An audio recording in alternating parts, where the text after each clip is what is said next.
Le plan est carré, tout se passe comme prévu. Tu vois la couverture du magazine Society. Internet avait les mêmes critiques à ses débuts et c'est normal. Le truc, c'est que de manière générale, l'être humain a peur de ce qu'il ne connaît pas et c'est beaucoup plus facile d'haïr, de descendre les autres que de réfléchir et faire l'effort de comprendre. Quand il y a ceux qui voient les cryptos à travers le prisme de Society, nous, on voit ce graphique. On voit que la courbe d'adoption des cryptos est encore plus élevée que celle d'Internet à la même période. T'inquiète, on va revenir dessus. Et aussi 800 milliards, retiens bien ce nombre, je vais te dire pourquoi, je vais te dire de quoi il s'agit, tu vas péter des plombs. Ce qui se passe actuellement, c'est vraiment fou. Et il n'y a que toi, moi, ceux qui font l'effort de comprendre, qui savent. Et c'est bien parce que c'est ceux aussi qui seront récompensés. Donc tu connais, si tu connais pas, chaque dimanche, on revient ensemble sur l'actualité la plus croustillante autour des cryptos. Si c'est un sujet qui éveille ta curiosité et ou te passionne de manière incommensurable, tu sais ce qu'il te reste à faire. Bon, ici, tu connais, on va crescendo, on augmente en intensité, surtout que là, quand je vais parler de la CeFi, mais laisse tomber. Le manque de respect à son comble, on en avait déjà parlé, mais là, il s'est encore passé des dingueries. Mais bon, on va commencer doucement. Là, on dénonce. On va commencer avec une dénonciation. Les entreprises Web2 ont trop pris la confiance en contrôlant notre identité numérique et il est temps que ça cesse. L'heure est venue de rendre à César ce qui appartient à César. Et ça, c'est une réflexion un peu remixée, j'avoue, de Matthew Gould, le fondateur d'Unstoppable Domain. Si je te parle de cette société, c'est parce qu'elle a levé 65 millions de dollars et devient officiellement une licorne, c'est-à-dire qu'elle devient officiellement une entreprise valorisée à plus d'1 milliard de dollars. Et concrètement, Unstoppable Domain vend des noms de domaine NFT pour le Web3 que tu peux utiliser comme ton adresse wallet à la place de la longue suite de chiffres et de lettres. Tu peux également utiliser ce nom de domaine pour créer un site et créer ton identité Web3. Et ce qui est bien, c'est que tu peux acheter des noms de domaine avec des extensions .crypto, .bitcoin, .nft, ils ont plusieurs choix et actuellement ils ont plus de 2,5 millions de noms de domaine NFT enregistrés. C'est vrai que ça ressemble un peu au nom de domaine ENS, mais une des principales différences, c'est que sur Unstoppable Domain, tu mintes ton nom de domaine NFT sur Polygon et celui-ci t'appartient à vie, alors que sur ENS, tu loues un nom de domaine que tu dois renouveler après expiration, un peu comme le Web2 quoi. Bon, en tout cas, n'hésite pas à me dire ce que tu en penses, mais c'est une nouvelle très intéressante. Maintenant, on va parler des VMAs.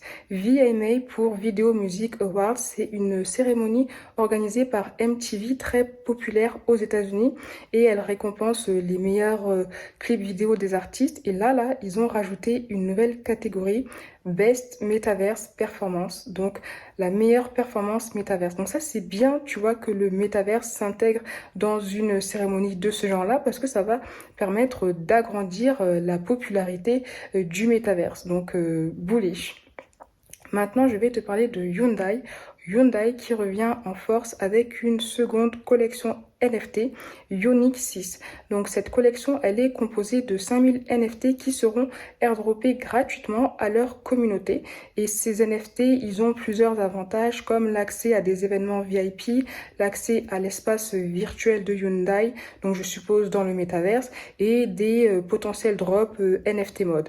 Et on voit que Hyundai Motors est en train d'explorer de nouvelles méthodes pour renforcer le lien et la connexion avec leurs clients. Et ce qui est bien, c'est que tu vois, là, on voit que c'est pas juste un NFT qu'on achète pour flex. Il y a vraiment une utilité dans le sens où l'NFT permet de renforcer la connexion avec le client et l'expérience positive que le client aura en voyant la marque et ça crée aussi un storytelling. Et j'espère que c'est vraiment quelque chose qu'on va voir se démocratiser de plus en plus parce que au-delà de ça, tu vois, une personne qui aime une entreprise et qui se voit recevoir un NFT gratuit, peut-être qu'elle va commencer à comprendre la valeur du NFT et après cette première expérience positive, elle va de son plein gré essayer de mint d'autres NFT ou d'en acheter d'autres. Donc tu vois, ça c'est extrêmement intéressant pour l'adoption massive, c'est ce qu'on veut.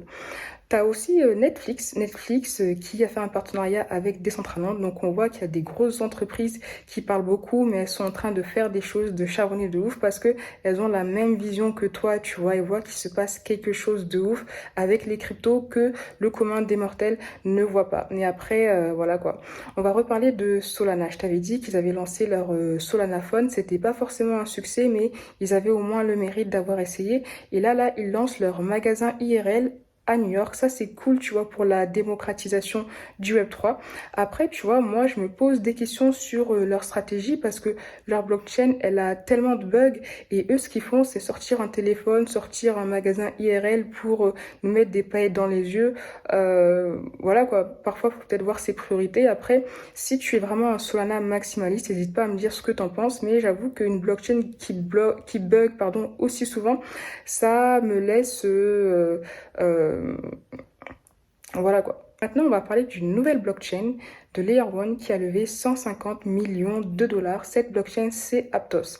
Est-ce que ce sera un Ethereum killer? Je ne sais pas. En tout cas, à voir, tu vois, faut vraiment creuser, mais je sais pas si c'est encore pertinent d'avoir des nouvelles blockchains de Layer One. On a déjà un gros écosystème de blockchain et autant essayer de build et de leur trouver une utilité et surtout de faire qu'elles soient de plus en plus adoptées et de plus en plus performantes. N'hésite pas à me dire ce que tu en penses. Maintenant, on va parler de Facebook. Oups, je devrais plutôt dire Meta. Ils ont dévoilé leur chiffre d'affaires trimestriel et pour la première fois de leur histoire, ils ont un chiffre d'affaires en baisse. Et ils ont leur division Metaverse qui a perdu 281 milliards de dollars. Mais malgré ça, Mark Zuckerberg reste confiant parce que même si ces projets autour du Metaverse n'ont pas encore porté ses fruits, même si ces projets ne sont pas encore rentables, selon lui, c'est une question de temps parce que tu vois, lui, il voit vraiment la vision long terme. Il voit les chiffres. Par exemple, selon une étude du cabinet McKinsey, le Metaverse représentera jusqu'à 5 000 milliards de dollars d'ici 2030. Et tu vois, c'est ça que Mark Zuckerberg, il est en train de chercher. Donc, il est en mode, c'est pas grave, tu vois, là, on investit 200, 300 millions, mais nous, on sait ce qu'on va chercher. On va chercher les milliards de dollars de chiffre d'affaires, tu vois. Donc, c'est pour ça. Et au-delà de ça, tu avais aussi une autre étude de Census White qui avait partagé des informations assez intéressantes. Déjà, le potentiel commercial mondial du métaverse est énorme avec des revenus qui devraient atteindre les 800 milliards de dollars d'ici 2024. Mais on voit que côté consommateur, c'est pas encore ça. Ils sont pas encore prêts à dépenser dans le métaverse, à part les Espagnols qui sont très très chauds, même les Italiens, tu vois. Mais nous, on est assez mitigés. Et je pense qu'un des freins, c'est l'expérience actuelle qui n'est pas encore celle à quoi on s'attend. Donc le but c'est de renforcer l'expérience pour que le métaverse puisse avoir une forte adoption. Et au-delà de ça, tu as un rapport du BCG Group qui montre que même si l'adoption crypto est très longue, quand on compare la courbe d'adoption d'Internet avec la courbe des wallets Ethereum qui possèdent des cryptos, actuellement on se développe plus rapidement qu'Internet à la même période avec les conditions similaires et on pourrait atteindre le milliard d'utilisateurs en 2030.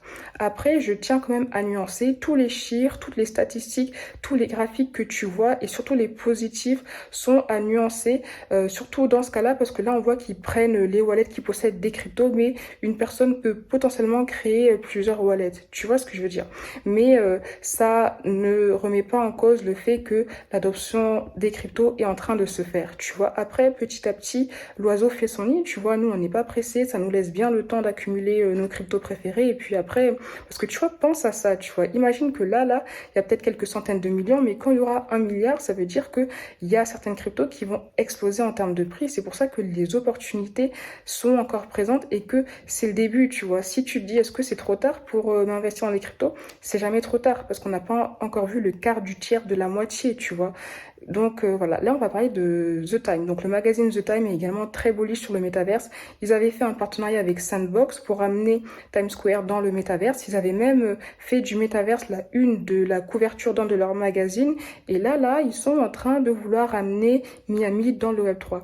Donc c'est très intéressant, tu vois, de voir leur évolution et de voir leurs actions. En fait, ils sont en train de construire un empire brique par brique, ou devrais-je dire ville par ville. Parce qu'ils ont commencé avec New York, là Miami, qu'est-ce que ce sera plus tard, Los Angeles, on va voir, mais en tout cas tu vas voir que eux ils sont là, ils investissent leur temps et leurs efforts pour construire dans le métaverse et créer un empire dans ce domaine-là. Donc je pense pas qu'on soit fou, tu vois, en étant aussi bullish que ça sur les cryptos. Après on peut se tromper, mais bon, n'hésite pas à me dire ce que t'en penses. Maintenant, quel est le point commun entre Mercedes et Polygon? En fait, Polygon, c'est le feu. Là, on peut plus les arrêter. Là, ils ont annoncé un gros partenariat avec Mercedes. On voit qu'ils sont en train de charbonner de ouf. Ça aussi, c'est super intéressant. On va voir comment ils vont se développer. Et il y a une autre question que je voulais te poser. Est-ce que ça te dit de gagner du Bitcoin en faisant des sudoku ou en jouant au solitaire? Parce que c'est potentiellement quelque chose que tu pourras bientôt faire. Ce sera bientôt rendu possible avec la startup gaming The Buddy, je sais pas comment on dit, et le studio gaming Vicker, parce qu'ils vont s'associer pour intégrer des récompenses crypto sur des jeux populaires classiques comme le solitaire, les puzzles, les sudoku. Et ça, tu vois, je trouve ça super intéressant. D'ailleurs, à ce sujet, un des cofondateurs de Vicker avait annoncé que ces jeux sont littéralement joués par des milliards de personnes pendant des centaines d'heures sur de nombreuses années. Mais jusqu'à présent, aucun d'entre eux n'a pu gagner quoi que ce soit pour son temps. Pourquoi continuer ainsi alors que nous sommes maintenant à une époque où les jeux peuvent vous récompenser avec plus que du plaisir? Et d'un côté, tu vois, moi je suis totalement alignée avec lui, parce que si dans tous les cas tu comptais jouer au Sudoku, si en plus tu as un jeu de Sudoku qui te propose de gagner du Bitcoin, bah why not en fait, c'est intéressant. Après, à voir comment ça va se faire, mais dans tous les cas, c'est un projet qu'on va suivre de très très près. Je pense qu'il y a un potentiel. Bon, j'espère que là t'étais bien posé, parce que là on va passer aux nouvelles un peu moins bonnes, même voire très mauvaises. On va commencer avec Helium. Donc Helium, c'est un projet crypto qui avait souvent été cité comme l'un des meilleurs exemples de cas d'utilisation du Web3. Il avait reçu 365 millions de dollars en investissement, notamment avec A16Z. Mais là, on s'est rendu compte que c'était des vendeurs de rêves. Genre, ils avaient poussé des gens à dépenser en tout 250 millions de dollars pour acheter des nœuds dans le but de recevoir un revenu passif. Et le résultat est vraiment catastrophique. Le chiffre d'affaires total d'Helium est de 6500 dollars par mois, donc c'est rien. Et il y a quand même des preuves à l'appui, parce que sur Reddit, il y a des gens qui ont parlé.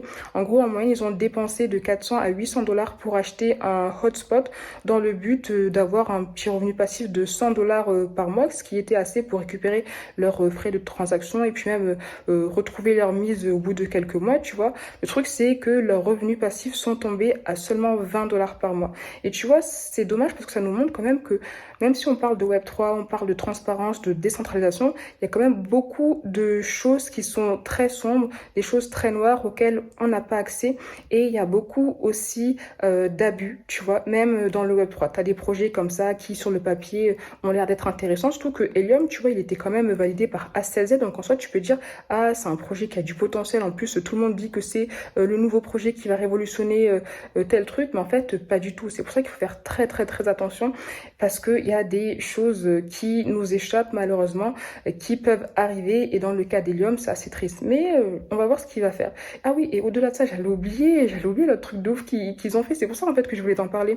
En fait, sur leur site, ils avaient annoncé des entreprises avec qui ils travaillaient, mais ils avaient aussi menti sur le sujet. Par exemple, tu as Salesforce et une autre entreprise qui avait dit, ah non, non, nous, on travaille pas du tout avec eux.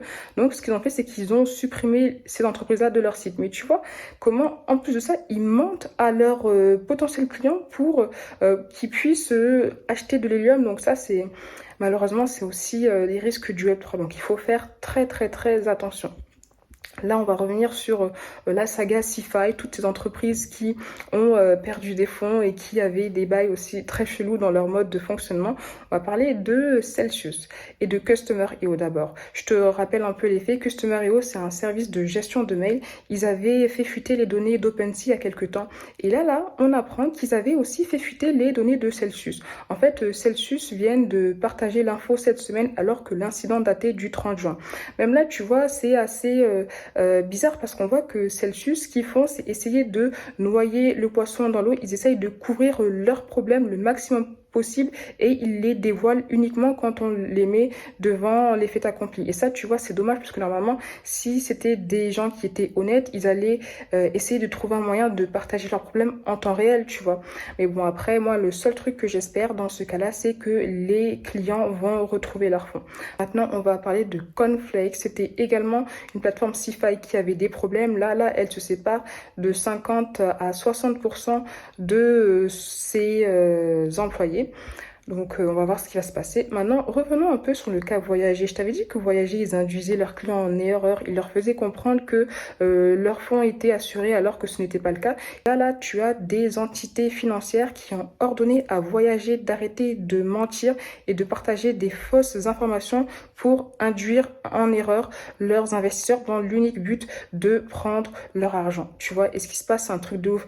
Et franchement, je t'invite vraiment à regarder le rapport de Chainalysis parce que il nous parle du crash et surtout des enjeux des plateformes CeFi et DeFi. Et si tu comprends ça, tu vas comprendre pourquoi les plateformes CeFi, elles redoublent d'efforts pour attirer des clients. Mais malheureusement, le truc, c'est qu'elles le font avec abus au détriment de leurs clients.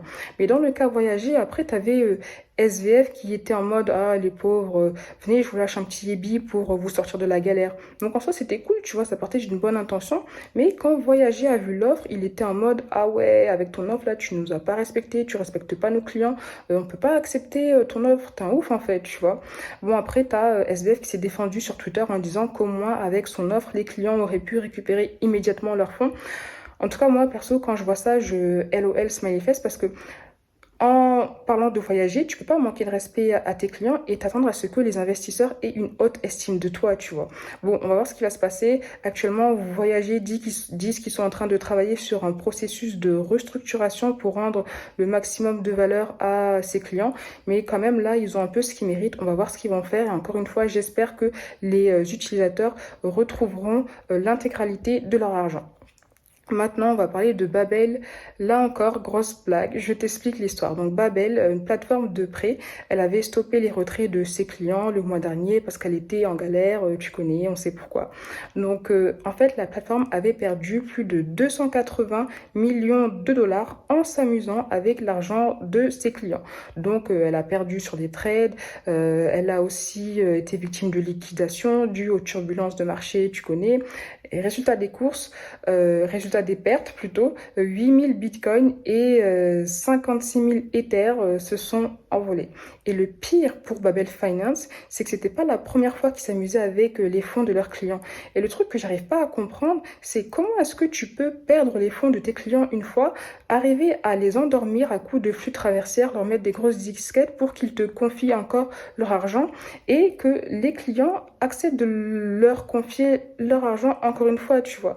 Et après, ils refont les mêmes erreurs. Bon, c'est vraiment, j'ai l'impression qu'ils sont quand même sur une autre planète. Comme si tu avais un pote qui te disait, vas-y, passe-moi ton argent, je vais la faire travailler et tu auras un rendement de 10% garanti, t'inquiète, je sais ce que je fais. Donc, comme c'est ton pote, tu lui fais confiance. Après, il perd ton argent et après, il te dit, ah ouais, désolé, je me suis trompé, mais là, t'inquiète, j'ai une nouvelle méthode. Et là, tu lui repasses encore tes sous. Enfin, au bout d'un moment, faut plutôt limiter la casse, tu vois. Donc, on voit quand même que même si l'adoption est en train de se faire, il y a beaucoup de choses à parfaire. C'est quelque chose que je t'avais dit dans le rapport de Chainalysis, mais c'est la réalité. Et au-delà de ça, je pense qu'un des meilleurs investissements que tu peux faire avant de faire quoi que ce soit, avant de faire tes premiers investissements ou tes premières stratégies de rendement, c'est de faire tes propres recherches et essayer de comprendre l'écosystème, de comprendre les enjeux et aussi les narratifs qui se créent, tu vois. Et ça, tu peux potentiellement le faire en analysant les rapports comme celui de Chainalysis parce qu'il te partage vraiment les données qui se passent sur la blockchain et tu peux voir aussi le comportement des plateformes et des utilisateurs.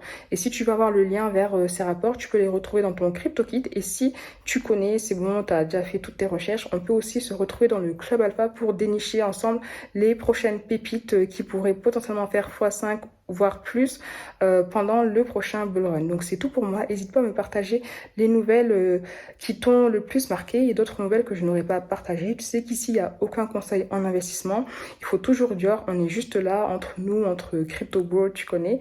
Et puis voilà quoi. Donc moi, je te dis à très vite pour une prochaine vidéo.